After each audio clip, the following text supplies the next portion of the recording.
Police बल शराब की दुकान के बाहर कुर्सियों पर बैठा हुआ है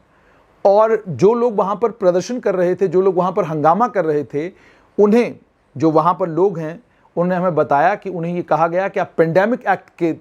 तहत शराब की दुकानें नई एक्साइज पॉलिसी के तहत जम्मू कश्मीर में और ख़ासकर जम्मू संभाग में खुलवाना एक्साइज डिपार्टमेंट के लिए बहुत मुश्किल हो गया है। लाइसेंसेस तो बांट दिए गए हैं, लेकिन लाइसेंसीज जब किसी जगह अपनी दुकान खोलने के लिए जाते हैं तो वहाँ पर लोग हंगामा करते हैं। उस हंगामे के बाद हमने उन हंगामों को शांत होते हुए भी देखा और बहुत सारे इलाकों में शराब की दुकानें अब खुल भी गई हैं और वहाँ पर शराब अच्छे खासे, यानी शराब धड़ल्ले से बिक भी रही है। लेकिन पुलिस बल शराब की दुकान आसानी से खुल जाए और शराब की दुकान को खोलने में मालिक को कोई दिक्कत का सामना न करना पड़े, उसके लिए पुलिस बल कहीं पे तैनात हुआ हो, ये बहुत कम देखने को मिला। देखने को ये मिला कि कहीं पर लोगों ने विरोध किया तो पुलिस बल वहां पर पहुंचा ताकि लड़ाई झगड़ा ना हो, हंगामा ना हो, तोड़फोड़ ना हो। उस चीज़ को इंश्योर करने के लिए, वो जाहिर सी बात है, लॉ एंड ऑर्डर सिचुएशन को काबू में रखना और लॉ एंड ऑर्डर सिचुएशन को ख़राब ना होने देना, यही तो पुलिस का काम है। लेकिन पुलिस बल शराब की दुकान के बाहर कुर्सियों पर बैठा हुआ है और जो लोग वहां पर प्रदर्शन कर रहे थे, जो लोग वहां पर हंगामा कर रहे थे, उन्हें, जो वहां पर लोग हैं, उन्होंने हमें बताया कि उन्हें ये कहा गया कि एपिडेमिक एक्ट की दुहाई दी जाती है और एपिडेमिक एक्ट को लेकर ये कहा जाता है कि जनाब आप धरना प्रदर्शन नहीं कर सकते, हंगामा नहीं कर सकते आप। लेकिन जो पुलिस बल दुकान के बाहर कुर्सियों पर बैठे हुए थे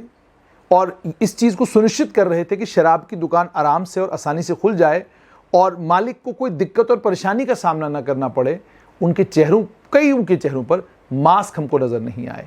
हमने एक छोटा सा वीडियो बनाया है, इस वीडियो को ज़रा ध्यान से देखिएगा और इस चीज़ पर विचार कीजिएगा कि जम्मू कश्मीर की सरकार ने जो नई एक्साइज पॉलिसी लाई थी, उस नई एक्साइज की पॉलिसी के तहत शराब की दुकानें जहाँ जहाँ खोली गई हैं, उसी पॉलिसी में ये लिखा हुआ है कि अगर वहाँ पर लोग हंगामा करते हैं या लोग कहते हैं कि हमको यहाँ पर शराब की दुकान नहीं चाहिए,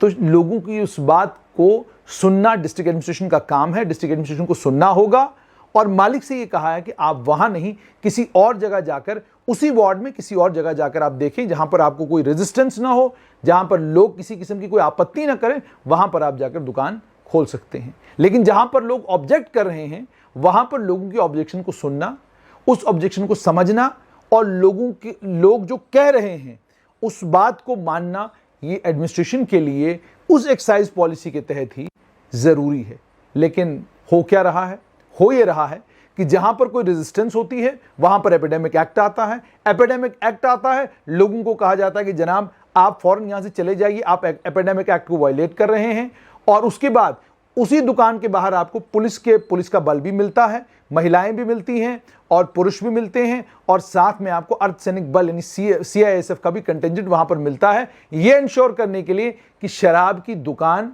आराम से खुले, उसको खोलने में मालिक को किसी दिक्कत या परेशानी का सामना न करना पड़े। आखिरकार ये किस कानून के तहत हो रहा है? लॉ एंड ऑर्डर सिचुएशन का ख्याल रखना और उसको बिगड़ने ना देना, ये पुलिस का काम है। लेकिन अगर किसी चीज़ से लोग परेशान हैं, उस चीज़ को भी सुनना और उस चीज़ को रिड्रेस करना भी एडमिनिस्ट्रेशन का काम है, पुलिस का काम है। लेकिन पुलिस जब शराब की दुकान के बाहर कुर्सियों पर बैठा हुआ आपको मिले, तो आपको ये समझने में देर नहीं लगती कि पुलिस बल यहाँ ये इंश्योर करने के लिए है कि शराब की दुकान यहाँ पर बिना किसी दिक्कत और बिना किसी परेशानी के खुलनी चाहिए। क्या ये सही है? क्या एक्साइज पॉलिसी का ये मकसद है कि पुलिस इंश्योर करे कि शराब की दुकान खुले? या एक्साइज पॉलिसी का ये मकसद है कि वॉलंटरली शराब की दुकान किसी भी जगह अगर आप खोलना चाहते हैं, लोग वहां पर आपको दिक्कत और परेशानी ना करें और लोग उस दुकान को खुलने दें? असल तो एक्साइज पॉलिसी का मकसद ये है, लेकिन क्या वो मकसद पूरा हो रहा है? इसलिए ग्राउंड पर असल में ये नजर आता है कि कानून कितना भी सख्त हो और कानून कितना भी क्लियर और कैटेगोरिक हो, कानून में क्या कुछ लिखा हुआ हो, लेकिन कानून को जब एप्लीकेबल बनाया जाता है तो कानून की एप्लीकेबिलिटी के वक्त पुलिस का होना बहुत ज़्यादा ज़रूरी है। अगर पुलिस ना हो तो कानून को एप्लीकेबल बनाना ज़रा मुश्किल हो जाता है। लेकिन क्या एक्साइज के मामले में, शराब के मामले में जो नशा है, क्या नशे के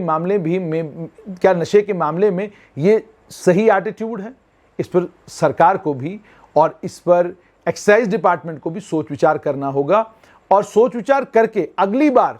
जब दोबारा से ये ऑक्शन का मौका एक्साइज डिपार्टमेंट को मिले, कम से कम क्लियर कट पॉलिसी हो, और जिस जगह जहां पर भी शराब की दुकानें खोलनी है एक्साइज डिपार्टमेंट को, वहां के लोगों को का उस पॉलिसी को लेकर और दुकान को लेकर क्या कुछ कहना है उसका भी संज्ञान लिया जाना चाहिए। वरना ये कर दीजिए, पॉलिसी बनाइए, वो क्लॉजेस सारे निकाल दीजिए जिन क्लॉजेस में आप ये कहते हैं कि अगर आम लोगों को वहां कोई दिक्कत है, आम लोगों को अगर कोई रिजर्वेशन है, उस रिजर्वेशन का ख्याल रखा जाएगा और आम लोगों को रिलीफ दिया जाएगा। अगर आम लोगों को कोई रिलीफ नहीं मिलना है तो फिर वो रिलीफ के क्लॉजेस आप एक्साइज पॉलिसी का हिस्सा क्यों बनाते हैं? क्योंकि जब आप ऐसा करते हैं, अपना मजाक तो आप बनाते ही बनाते हैं, लेकिन आप पब्लिक को भी गुमराह करने का काम करते हैं। क्योंकि पब्लिक जब शराब की दुकान को लेकर कोई हंगामा करती है तो वो इस चीज को ध्यान में रखते हुए करती है कि एक्साइज पॉलिसी का एक हिस्सा है कि जी अगर आपको लोग शराब की दुकान खोलने नहीं दे रहे हैं तो आप कोई दूसरा स्पॉट चुन लें, कोई दूसरी जगह चुन लें जहां पर आप शराब की दुकान खोलें, वहां पर न खोलें जहां पर लोग रेजिस्ट कर रहे हैं शराब की दुकान का खुलना।